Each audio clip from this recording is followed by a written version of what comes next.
Saudi अरब में ईद उल फित्र का चांद नजर नहीं आया।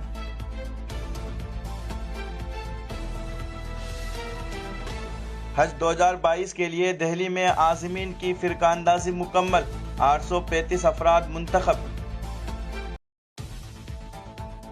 यूएन कोऑर्डिनेटर ने काबुल में मस्जिद पर हमले की मजम्मत की। मेरठ में आतिशजदगी के 2 अलग अलग वाक़ियात, लाखों रुपए का नुकसान। पंजाब के वज़ीर आला भगवंत मान ने पटियाला में तशद्दुद के वाक़िया की जांच का हुक्म दे दिया है।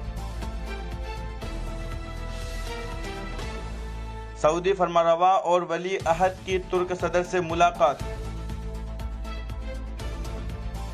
मरकजी हुकूमत खतूत का जवाब नहीं देती, वज़ीर आला ममता बनर्जी का इल्ज़ाम।